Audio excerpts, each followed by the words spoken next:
les 5 principales actualités sur les pensions. Abonnez-vous pour rester informé.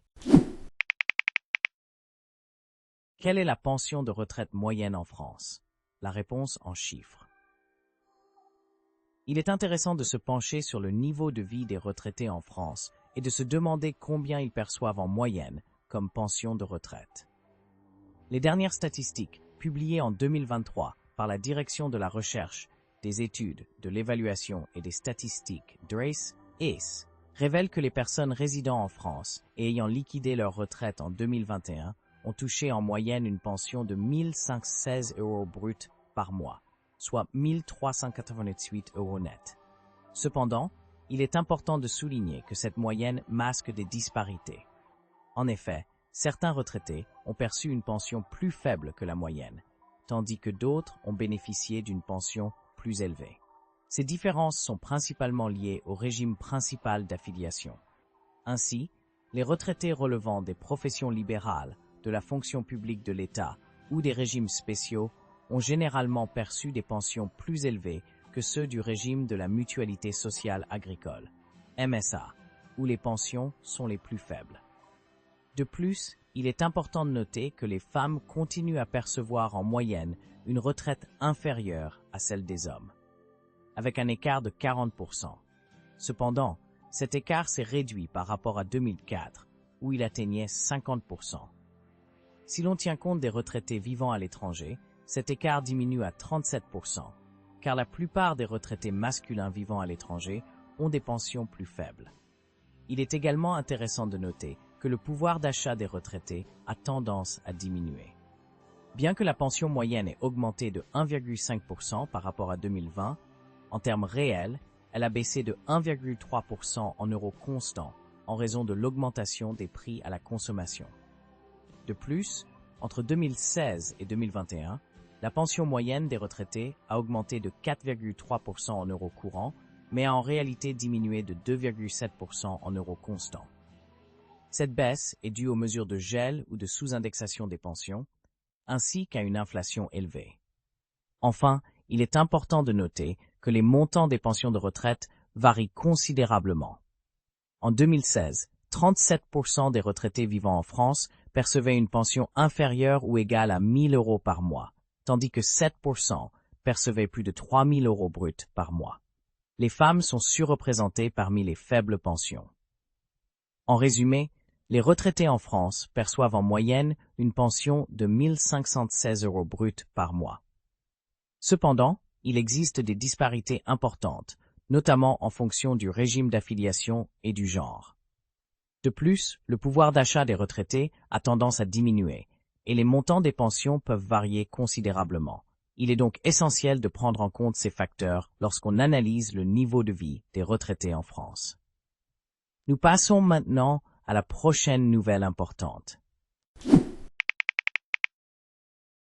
Fabien Roussel, le leader du PCF, face aux questions de France Info sur l'actualité politique. Fabien Roussel, secrétaire national du Parti communiste français PCF et député du Nord, a été interviewé lors du 8h30 France Info le jeudi 11 janvier 2024. Lors de cet entretien, il a abordé plusieurs sujets, tels que l'attente d'un nouveau gouvernement, l'inflation sur les produits alimentaires et la hausse du prix de l'électricité. Les questions étaient posées par Salia Braclia et Jérôme Chapuis. Lors de cette interview, Fabien Roussel a lancé un défi à Gabriel Attal en lui demandant de s'engager à ne plus utiliser l'article 49.3 de la Constitution. En effet, sa prédécesseure, Elisabeth Borne, avait eu recours à cet article à 23 reprises pour faire adopter des lois sans vote à l'Assemblée nationale. Pour le secrétaire national du PCF, cela serait un signe d'ouverture et de respect de la démocratie. Fabien Roussel a également souligné que le nouveau chef du gouvernement avait plusieurs options à sa disposition.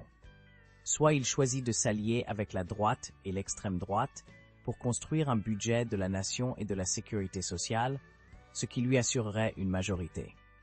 Soit il décide de s'allier avec la partie gauche de l'Assemblée nationale et d'investir dans les retraites, les services publics, les salaires et la lutte contre le changement climatique. Dans ce cas, il trouvera une majorité avec le PCF et n'aura pas besoin d'utiliser le 49. 3. En ce qui concerne une éventuelle proposition de rejoindre le gouvernement, Fabien Roussel a déclaré qu'il étudierait le projet qui lui serait soumis. Cependant, il a précisé qu'il était impensable pour un dirigeant du PCF de participer à un gouvernement qui ne reviendrait pas sur la réforme des retraites à 64 ans imposée au monde du travail. Il a également exprimé ses doutes quant aux actions que Gabriel Attal mettra en œuvre, rappelant qu'il était ministre sous Macron depuis 6 ans et que les gouvernements auxquels il a participé ont affaibli la France. Concernant les sujets économiques, Fabien Roussel a réagi aux déclarations de Bruno Le Maire sur la baisse des produits alimentaires. Il a ironisé en comparant cette annonce à une prédiction de voyance, soulignant que l'inflation avait augmenté de 18% en 3 ans, tandis que les salaires n'avaient pas évolué de la même manière. En ce qui concerne la hausse du prix de l'électricité, Fabien Roussel a vivement réagi en qualifiant cette mesure de vol et de honte. Il a proposé de diviser par 3 les factures d'électricité des collectivités, des entreprises, des services publics et des foyers, en misant notamment sur l'énergie nucléaire. Au cours de cette interview, Fabien Roussel a exprimé ses positions claires et précises sur les sujets abordés. Il a soulevé des questions importantes et a proposé des solutions concrètes. Sa vision politique se base sur la défense des intérêts du pays et des travailleurs. Il affiche également une volonté de respecter la démocratie en demandant l'abandon de l'utilisation du 49. 3.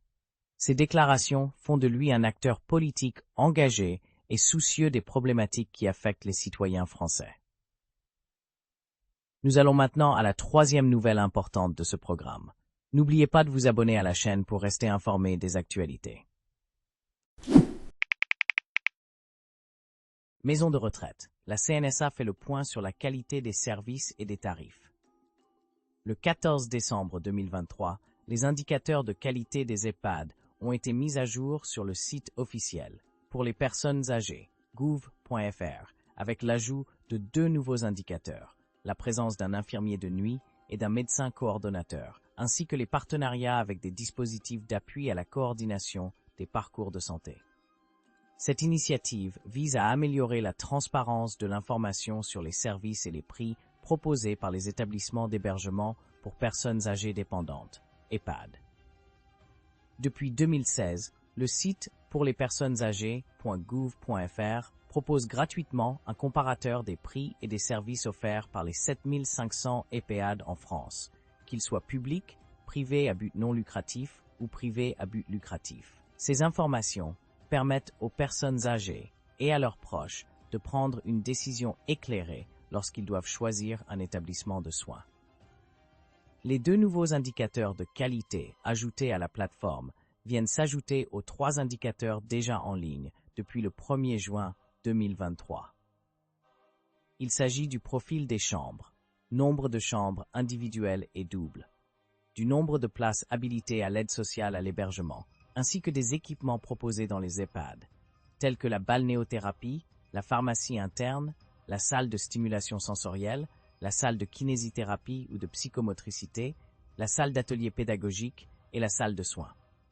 Pour accéder à ces indicateurs, il suffit de se rendre sur le site officiel pour les personnes âgées, gouv.fr, et de cliquer sur l'onglet « Accès aux annuaires » en haut à droite de la page d'accueil. À partir de là, l'utilisateur est redirigé vers l'annuaire des EHPAD et le comparateur de prix et de reste à charge.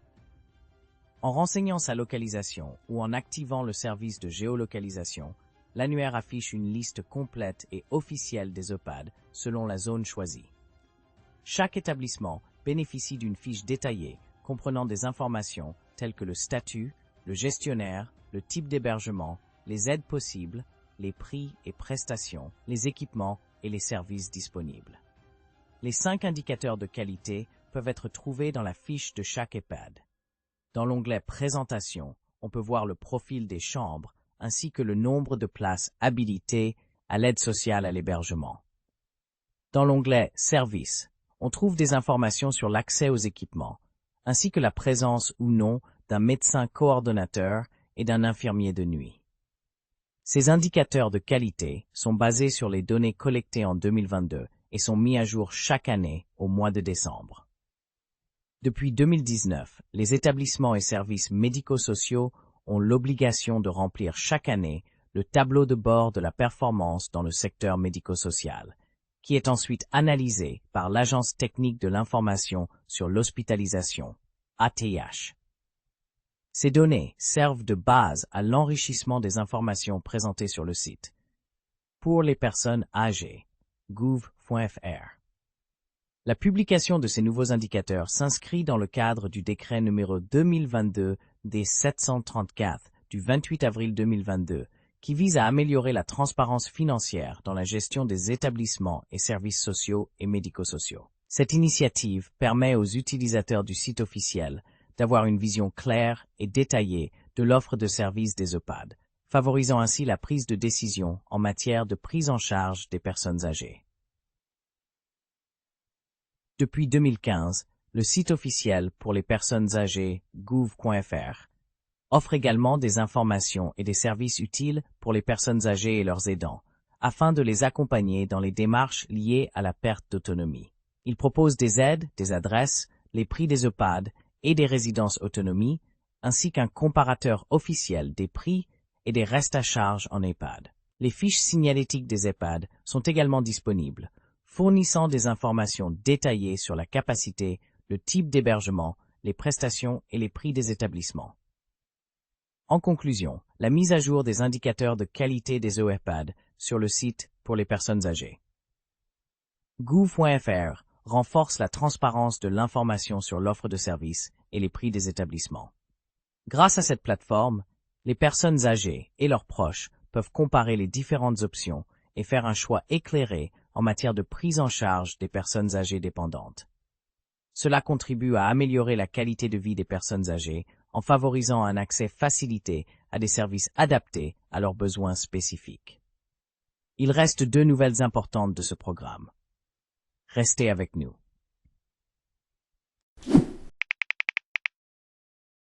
Mobilisation contre la loi immigration. Les syndicats ariégeois dans la rue ce dimanche.